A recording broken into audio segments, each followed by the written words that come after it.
अस्सलाम वालेकुम दोस्तों, मैं हूं अनीस हैदर अपने YouTube चैनल अनीस इल्म एकेडमी के साथ। प्यारे दोस्तों, ये मैं यहाँ पे आपको अपना चैनल शो कर देता हूँ। तमाम दोस्त इसको सब्सक्राइब करें और लेटेस्ट आने वाली वीडियोस को वॉच किया करें, क्योंकि वो आपके फ़ायदे के लिए होंगी। ये मेरा चैनल है अनीस इल्म एकेडमी। तो दोस्तों, बगैर किसी देर की हम बढ़ते हैं अपने आज के टॉपिक की तरफ, जो कि है FBR के रिलेटेड कि हम FBR से जो है वो अपने रिटर्न्स या अपने इनकम टैक्स वगैरह कैसे जो है वो फाइल कर सकते हैं, NTN नंबर कैसे हासिल कर सकते हैं। अगर आप किसी वकील के पास जाते हैं या किसी शॉपकीपर के पास जाते हैं तो वो आपका 2 मिनट का काम करता है। 2 मिनट का काम करने के बाद वो आपसे 1000 रुपया जो है वो वसूल कर लेता है। तो बजाय कि आप उसे 1000 या 1500 रुपया दो, आप 2 मिनट में घर बैठे खुद से जो है इसको वो फाइल अपनी रिटर्न कर सकते हो। इनकम टैक्स अपने रिटर्न फाइल जो है उसे सबमिट कर सकते हो, चाहे वो बिजनेसमैन की हो, चाहे वो सैलरी पर्सन की हो, चाहे वो कोई भी हो, आप बआसानी उसे जो है वो सबमिट कर सकते हो। तो आज हम सबसे पहले हम देख लेते हैं कि हमने कितना जो है वो इनकम टैक्स जो है वो जमा करवाया। अभी मैं 2021-22 की फाइल सबमिट करने लगा हूँ। हम इसमें देखेंगे कि हमने कितना जो है वो इनकम टैक्स जमा करवाया है। तो यहाँ पे हम लिखते हैं एसेट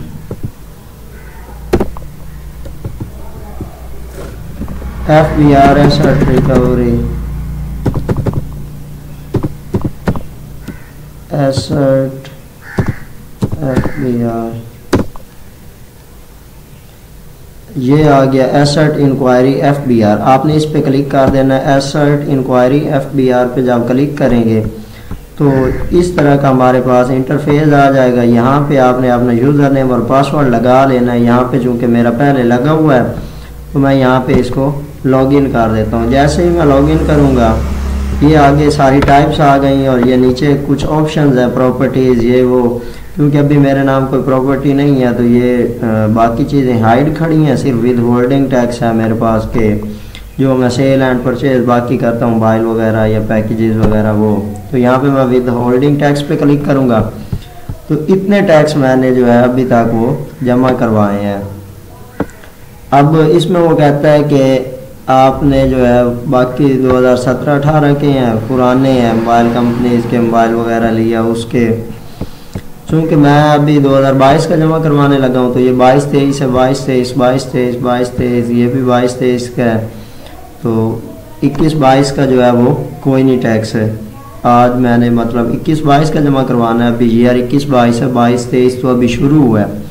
तो मेरे नाम जो है वो कोई नहीं टैक्स के, मैंने कोई टैक्स FBR को बराह रास्त दिया हो। 2 तरह के टैक्स होते हैं, कुछ होते हैं डायरेक्ट टैक्स, कुछ होते हैं इनडायरेक्ट टैक्स। इनडायरेक्ट टैक्स वो टैक्स होते हैं जो हम कोई भी चीज़ खरीदते हैं, एक पैनाडॉल की गोली खरीदते हैं हम टैक्स देते हैं, एक बोतल खरीदते हैं टैक्स देते हैं, जूस खरीदते हैं टैक्स देते हैं, कपड़े खरीदते हैं टैक्स देते हैं, लोड खरीदते हैं टैक्स देते हैं, मोबाइल खरीदते हैं टैक्स देते हैं, पेट्रोल खरीदते हैं टैक्स देते हैं, पानी खरीदते हैं पीने के लिए टैक्स देते हैं। हर चीज़ के ऊपर ज़िंदगी में जो भी कोई चीज़ हम इस्तेमाल करते हैं हम FBR को इनडायरेक्ट टैक्स दे रहे होते हैं। दूसरा टैक्स होता है डायरेक्ट टैक्स, जो हम खुद मतलब अपनी मर्जी से देते हैं, वो तो हमारी बगैर मर्जी के वो काट रहे होते हैं। ये टैक्स होता है डायरेक्ट टैक्स, यानी जो हम अपनी मर्जी से उसको देते हैं। तो यहाँ पे मेरा कोई टैक्स शो नहीं हो रहा है, इसलिए इसे हम लॉग आउट कर देते हैं। अगर कोई टैक्स शो हो रहा हो तो हमने यहाँ पे एक्सपोर्ट टू एक्सेल कर लेना है और एक्सपोर्ट टू एक्सेल करके हमने इसको फाइल को प्रिंट करवा के अपने पास रख लेना होता है कि ये मैंने टैक्स जमा करवाया है। तो मेरा भी कोई टैक्स नहीं तो मैं इसे लॉग आउट कर देता हूँ। ये लॉग आउट कर दिया मैंने। अब हमने क्या करना है, यहीं पे नीचे एक ऑप्शन है IRIS लॉगिन का, या फिर हमने गूगल में आना है और यहाँ पे लिखना है IRIS। यहाँ पे हमने क्लिक कर देना है। जैसे ही हम क्लिक करेंगे तो ये पहले ही ऑप्शन है IRIS -FBR, इस पे हमने क्लिक करना है। अब दोस्तों यहाँ पे हमारे पास 2 चीज़ें हैं। 2 चीज़ें कौन सी हैं कि एक तो आपके पास जो है वो इस तरह का इंटरफेस खुल के आ जाएगा FBR IRS का। अब आपने देखना है कि आप जो है वो रजिस्टर्ड हो या रजिस्टर्ड नहीं हो। तो फर्ज करो आप रजिस्टर्ड नहीं हो, पहली दफ़ा आपने अपना अकाउंट बनाना है, तो आप क्या करेंगे, यहाँ पे न्यू रजिस्ट्रेशन पे क्लिक करेंगे। न्यू रजिस्ट्रेशन पे क्लिक करके ये सारी इंफॉर्मेशन जो दी हुई है आपने ये पुट करनी है, यानी यहाँ पे शनाख्ती card number, name, middle name, last name, यहाँ पे प्रीफिक्स में मिस्टर या मिसेस सिलेक्ट कर लेना है, यहाँ पे ईमेल, मोबाइल नंबर। ये बहुत ही आसान जो है वो है, इसमें क्या सिलेक्ट करना है। यहाँ पे एक थोड़ा सा मसला है कि सिलेक्ट टाइप में आके आपने कि किस चीज़ का जमा करवा रहे हो वो सिलेक्ट करना है कि टैक्स जो है वो किस किस्म का देना चाहते हो, रिलीजियस टैक्स देना चाहते हो, project tax, educational properties, commercial, agriculture property कौन सी है। तो आपने यहाँ पे रेजिडेंशियल प्रॉपर्टी सिलेक्ट करनी है कि मैं रेजिडेंशियल प्रॉपर्टी पर टैक्स देना चाहता हूँ, क्योंकि रेजिडेंशियल प्रॉपर्टी पे कोई टैक्स नहीं होता। बाकी चीज़ें सिलेक्ट करोगे तो आपको फिर ज़्यादा टैक्स पे करना पड़ेगा। ये आपके एड्रेस के बारे में है कि आप रहते कहाँ पे हो। अब यहाँ पे रेजिडेंशियल प्रॉपर्टी आपने सिलेक्ट करनी है। कुछ मेरी तरह के बच्चे होते हैं जो कहते हैं कि हम तो अपने वालिदैन के साथ रहते हैं, हम मैरिड भी नहीं है, तो हमारे पास घर भी नहीं है, तो हम यहाँ पे क्या सिलेक्ट करें। तो यहाँ पे आपके पास घर है या नहीं है, आपने फिर भी रेजिडेंशियल प्रॉपर्टी को ही सिलेक्ट करना होता है। अब वो कहता है फॉर्म कौन सी है, यहाँ पे हम रेजिडेंशियल प्रॉपर्टी सिलेक्ट करते हैं। मैं आपको दिखाने के लिए कह रहा हूँ। यहाँ पे आप फॉर्म आ जाएगा कि अपार्टमेंट है, कैबिनेट है, बंगलो है, क्या चीज़ है। तो यहाँ पे आप कॉटेज सिलेक्ट कर सकते हो, बंगलो सिलेक्ट कर सकते हो, जो ऑप्शन आपको लगे कि आपका इस तरह का घर है तो वो सिलेक्ट कर सकते हो। उसके बाद वो कहता है कि मेजरमेंट आपने लेनी है। मेजरमेंट आपने किस में लेनी है, मेजरमेंट आपने लेने के लिए क्या करना है कि यहाँ पे यूनिट सिलेक्ट करना है कि कनाल आपका रकबा है, 2 कनाल है, फुट में है, मीटर्स में है, जो भी सिलेक्ट करना है। यहाँ पे फिर उसकी ना एक साइड की लेंथ लिख देनी है एरिया में आके कि 10 स्क्वायर फुट है, 5 स्क्वायर फुट है, 5 स्क्वायर मीटर है, 10 स्क्वायर मीटर है। वो सारी चीज़ें लिख के आप सबमिट करोगे तो आपके मोबाइल के ऊपर भी एक कोड आ जाएगा और आपके ईमेल के ऊपर भी एक कोड आ जाएगा। आपने दोनों कोड जो है वो लगाने हैं, मोबाइल वाला कोड भी लगाना है और ईमेल वाला कोड भी लगाना है, तो आपका जो है वो रजिस्टर्ड अकाउंट हो जाएगा। तो ये मैंने अभी रजिस्टर कर लिया हुआ है। तो ये मेरा यूज़र नेम और पासवर्ड मेरा शो हो रहा है, मैंने सेव किया हुआ है ताकि जो है वो बआसानी जो है लगाया जा सके। तो ये इस तरह का हमारे सामने इंटरफेस खुल के आ जाएगा। अब चूंकि मैं सैलरी पर्सन हूँ, मैं टीचर हूँ, ट्यूटर हूँ और इलामा इकबाल का मेंटोर भी हूँ, तो हम यहाँ पे क्या करते हैं कि हमने यहाँ पे आना है डेक्लेरेशन के फॉर्म में, हमने डिक्लेयर करने हैं अपने एसेट्स। डिक्लेरेशन के फॉर्म में आके दूसरे नंबर पे हम जाएंगे। दूसरे नंबर पे है नॉर्मल रिटर्न। नॉर्मल रिटर्न पे हम जब क्लिक करेंगे तो इस तरह का हमारे सामने इंटरफेस आ जाएगा। यहाँ पे हम पीरियड पे क्लिक करेंगे। पीरियड पे जो ही क्लिक करेंगे तो हम यहाँ पे लिखेंगे 2022, क्योंकि 2022 जो था उसके एसेट हम जमा करा रहे हैं, जो कि इनकी टाइम लाइन थी 1 जुलाई 2021 से शुरू करके 30 जून 2022 तक जो हमने टैक्स जमा करवाए हैं, जो हमने पे लिया है, उसकी सारी डिटेल हम यहाँ पे पुट करेंगे। अब यहाँ पे सिलेक्ट का ऑप्शन है, हम यहाँ पे सिलेक्ट कर लेते हैं तो एक फॉर्म खुल के हमारे सामने आ जाएगा सैलरी का, कि हमने टोटल कितनी सैलरी वसूल की है। तो हम क्या करते हैं कि अपनी सैलरी का हमने ना एक पेज पे पहले लिख के रख लेना है कि हमने कितनी सैलरी वसूल की है। अब मैंने जो है टोटल आफ्टरनून और मॉर्निंग की टोटल सैलरी मैंने 6,16,686 रुपये वसूल की है। तो मैं यहाँ पे लिख लेता हूँ, ये 1009 में 1009 में आपने ये लिखना है 6,16,686। यहाँ पे जब मैं लिखूंगा तो यहाँ पे एक ऊपर कैलकुलेट का बटन है, मैं इसे प्रेस कर दूंगा कैलकुलेट का, तो मेरी सैलरी जो है वो कैलकुलेट होके आ जाएगी। ये कैलकुलेट होके आ गई। डबल क्लिक करनी थी, मैंने सिंगल क्लिक किया, डबल क्लिक करनी है, तो ये हमारी सैलरी यहाँ पे उन्होंने लिख दी है। अब हमने क्या करना है कि हमने देखना है कि हमने इसके ऊपर जो है टैक्स कितना जो है वो पहले दिया हुआ है, तो इसके बारे में हम देख लेते हैं कि हमारा टैक्स कितना कैलकुलेट होके आता है। तो टैक्स हम देख जी तो दोस्तों यहाँ पे हमने अपनी सैलरी लिख ली 1009 में, जो कि थी 6,16,686। अब हम क्या करेंगे, हम चले जाएंगे, नीचे एक ऑप्शन है टैक्स चार्जेबल पेमेंट्स, यहाँ पे हम क्लिक करेंगे। टैक्स चार्जेबल पेमेंट्स में जब हम क्लिक करेंगे तो यहाँ पे एक कंप्यूटेशन का ऑप्शन है नीचे, कंप्यूटेशन। तो यहाँ पे कंप्यूटेशन पे हम क्लिक करेंगे तो हमें वो बता देगा कि आपकी इतनी सैलरी थी, आपका टैक्स इतना बनता है। तो दोस्तों ये मेरी खुद ब खुद से ये फिल होंगे, आपने फिल इनको नहीं करना। 6,16,686 सैलरी थी, इसके ऊपर उन्होंने कहा है कि आपका टैक्स जो है वो 834 रुपये बनता है। ये वाला खाना हमने देखना है 9200 वाला खाना देखना है, टैक्स चार्जेबल के ऊपर 9200 वाला ये खाना हमने देखना है। अब दोस्तों एक और बात है कि जो टीचर्स होते हैं उनको जो है कुछ चार्ज वो रिलैक्स करते हैं 25%, ये रेट मुख्तलिफ हो सकते हैं। तो इसका ना नॉर्मल रेट होता है 25%। तो हम टैक्स रिडक्शन पे जाएंगे, टैक्स रिडक्शन पे जाके हम इसका 25% टैक्स लेंगे, जो हमें ये आपने 9302 में पुट करना है। ये लिखा हुआ है tax reduction of full time teacher, researcher, expect teacher, medical profession who drive income tax, private medical practice. 9302 में आके हमने जो हमारा 834 रुपया इनकम टैक्स बना था उसका 25% हमने जो है वो कम कर लेना है। तो मेरा 25% बनता है 208 रुपये। तो यानी कि 208 रुपये की मुझे वहाँ से माफ़ी मिलनी है। तो मैं क्या करूँगा, यहाँ पे 208 लिख के और कैलकुलेट पे क्लिक कर दूँगा।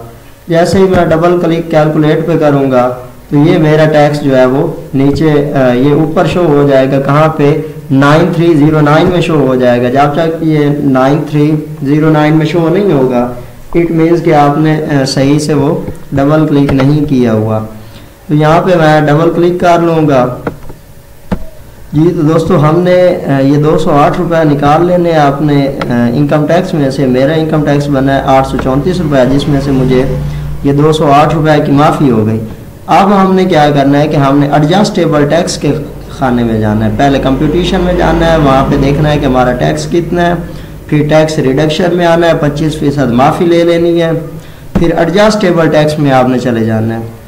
एडजस्टेबल टैक्स में जब जाएंगे तो यहाँ पे टैक्स लिखे हुए हैं कि कितना टैक्स है। तो यहाँ पे हम अपना टैक्स फाइंड करेंगे कि हमने कितना टैक्स जो है वो माफ़ करवाना है। तो यहाँ पे इनकम टैक्स ऑन सैलरी, ये सैलरी ऑफ एम्प्लॉय, यहाँ पे आपने इसके सामने आके सैलरी ऑफ एम्प्लॉय के सामने यहाँ पे जो आपका बाकी बचा हुआ टैक्स होगा वो लिखना है। मेरा बाकी बचा हुआ टैक्स जो है वो 626। तो दोस्तों ये मैंने लिख लिया है अपना सैलरी ऑफ एम्प्लॉय US 149 के सामने अपना जो है बाकी टैक्स, यानी कि जो टैक्स बना था उसमें से जो हमने रिडक्शन ली थी उसके बाद जो हमारा ये टैक्स है वो हमने लिख लेना। फिर कैलकुलेट पे डबल क्लिक हमने करनी है। जैसे डबल क्लिक करेंगे तो ये हमारा ऊपर आ गया एडजस्टेबल टैक्स 626 रुपये, यानी कि अब हमने गवर्नमेंट को 626 रुपये इनकम टैक्स देना है।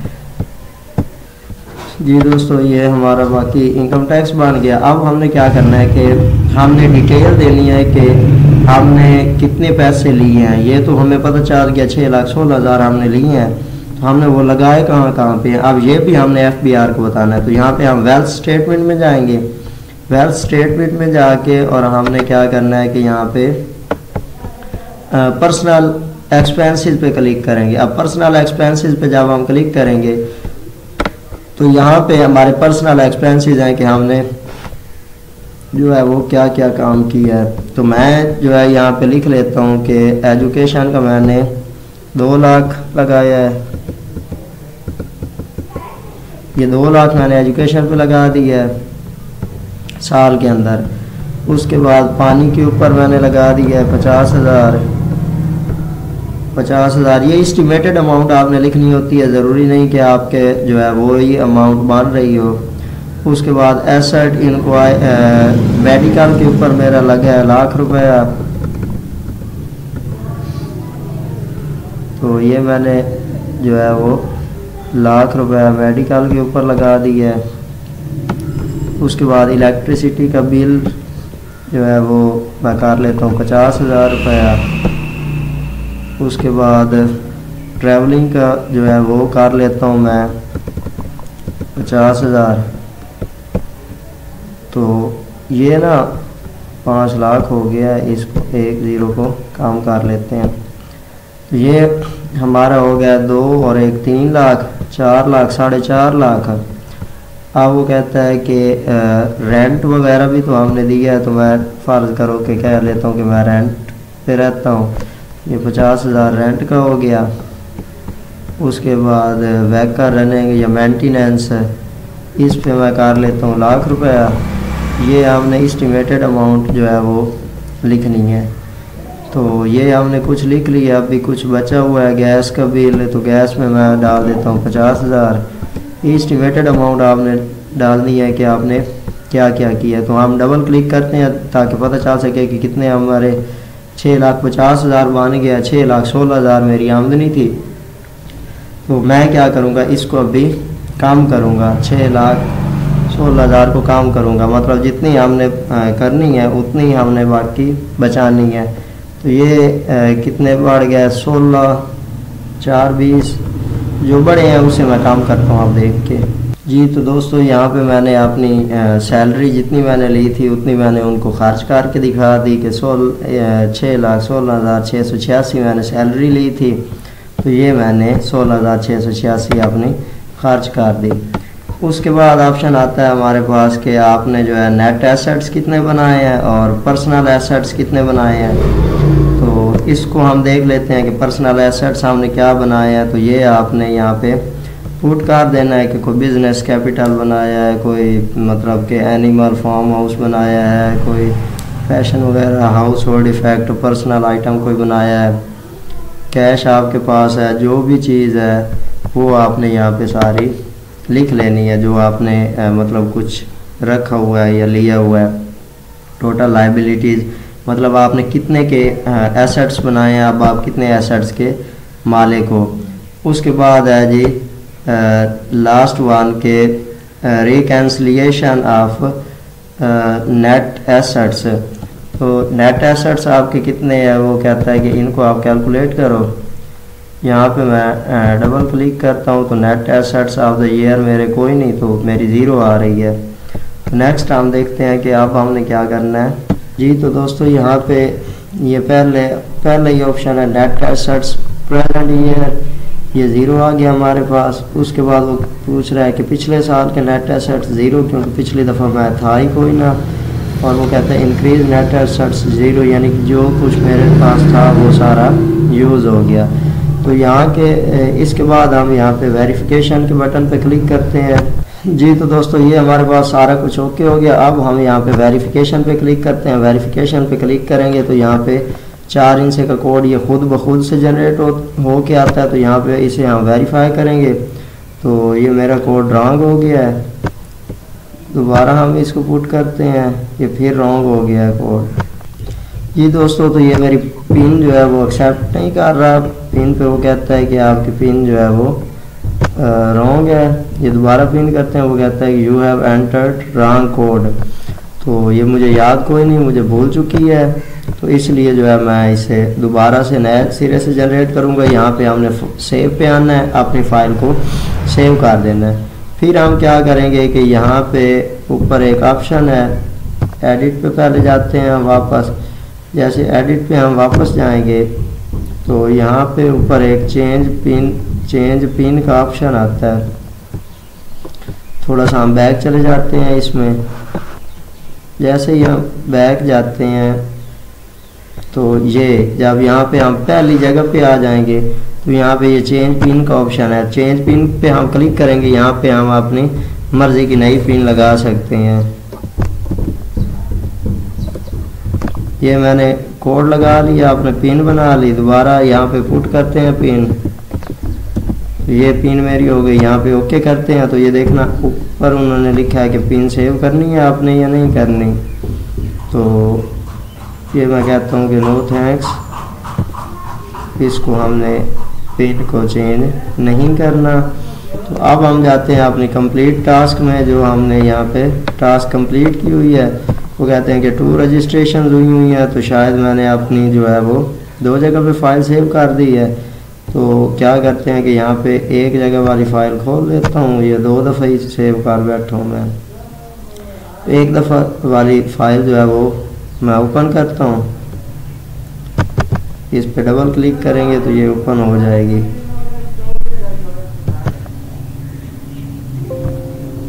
पीसी की बैटरी लो हो चुकी है,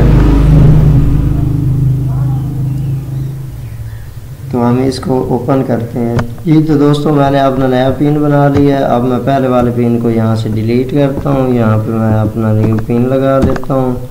अब इस पिन को वेरीफाई करता हूँ। जैसे ही वेरीफाई के बटन पे क्लिक करूँगा तो ये मेरा पिन जो है वो वेरीफाई हो जाएगा। अब देखते हैं कि क्या होता है। तो ये मेरा पिन वेरीफाई हो चुका है।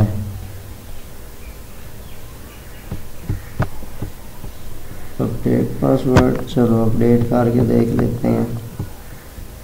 अपडेट पासवर्ड किया, यहाँ पे पिन कोड वेरीफाइड सक्सेसफुली हो गया हमारा। ओके, कोड वेरीफाइड सक्सेसफुली हो गया। अब हम सबमिट के ऑप्शन पे क्लिक करते हैं, तो वो कहता है transaction will not be editable after submission, do you want to submit.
है कि आपने अपनी जब फाइल सबमिट करनी है, transaction will be not editable if you submit this file, do you want to submit.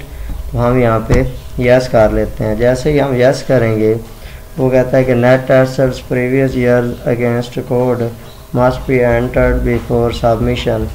वो कहता है कि आप ना प्रीवियस ईयर के जो एसेट है वो भी लिखो सबमिट करने से पहले। तो हम वो अब लिखते हैं, वापस जाते हैं, नेट ईयर के एसेट भी हम लिख लेते हैं कि हमारे पास 0 एसेट्स थे। तो हम यहाँ पे वापस आते हैं, सेव में हमने सेव की हुई थी अपनी फ़ाइल, सेव के ऑप्शन में वापस जाते हैं। वापस यहाँ से जाएंगे, हम वापस जाके ये हमारी फ़ाइल है, हम इसे खोल लेते हैं दोबारा। इसे हम दोबारा खोलते हैं। जी दोस्तों, उन्होंने अभी सबमिट नहीं किया। वो कहते हैं कि आपने ना पिछले साल के भी आप एसेट्स लिखो। तो हम क्या करते हैं कि आपने पिछले साल के भी एसेट्स यहाँ पे लिख लेते हैं। ये रिकॉन्सिलिएशन में आना है। रिकॉन्सिलिएशन में वो कहते हैं कि net assets current year 0 asset हमने बनाए हैं, और प्रीवियस ईयर के भी मेरे एसेट्स जो थे वो 0 थे, क्योंकि मेरा अभी तक कोई एसेट मौजूद नहीं है। तो मैं यहाँ पे वेरिफिकेशन पे अब क्लिक करता हूँ। जैसे ही वेरिफिकेशन पे क्लिक करेंगे तो वेरिफिकेशन के लिए वो हमसे एक कोड मांगेगा जो हमने पहले ही लगाया है। तो ये कोड आ गया। यहाँ पे पिन वेरीफाई करते हैं। पिन वेरीफाई करते हैं तो वो कहता है कोड आपका सक्सेसफुली वेरीफाई हो गया है। यहाँ पे हम जो है सबमिट के बटन पे आते हैं। सबमिट के बटन पे आके वो कहता है कि अगर आप सबमिट करेंगे तो फिर आप इसको चेंज नहीं कर सकते। तो मैं यहाँ पे यस कर दूंगा कि हम चेंज करना ही नहीं चाहते। तो वो कहता है कि calculation must be executed before submission. तो इसको हम वो कहता है कि calculation must be executed submission. वो कहता है कि आपने जो सबमिट किया है ना पिछली फाइल को, उसको अभी आपने वो कैलकुलेट नहीं किया। तो हम वापस जाते हैं उस फाइल के ऊपर और उसको कैलकुलेट करते हैं। वो वाकई हमसे गलती हुई है। तो हमारी ये फाइल पड़ी है। हम यहाँ पे आके इसको एडिट पे क्लिक करते हैं। जैसे ही हम एडिट पे क्लिक करेंगे तो हमारे सामने वही हमारा पिछला गोशवारा खुल के आ जाएगा। जैसे ही पिछला गोशवारा खुल के आएगा, हम वेल्थ स्टेटमेंट में थे। वेल्थ स्टेटमेंट में दोबारा जाएंगे। यहाँ पे रीएलोकेशन में आएंगे। रीएलोकेशन में जाके जहाँ पे हमने लिखा है कि प्रीवियस ईयर भी हमारा 0 था, करंट ईयर भी हमारा 0 है। तो ये हमने यहाँ पे डबल क्लिक करनी है। तो ये हमारे एसेट जो है वो बन गया। दोबारा हम वेरिफिकेशन पे क्लिक करते हैं। दोबारा यहाँ से पिन कोड अपना वेरीफाई करते हैं। दोबारा हम इसको सबमिट करते हैं। दोबारा हम यस करते हैं। तो अब वो कहता है कि unacquired amount against code must B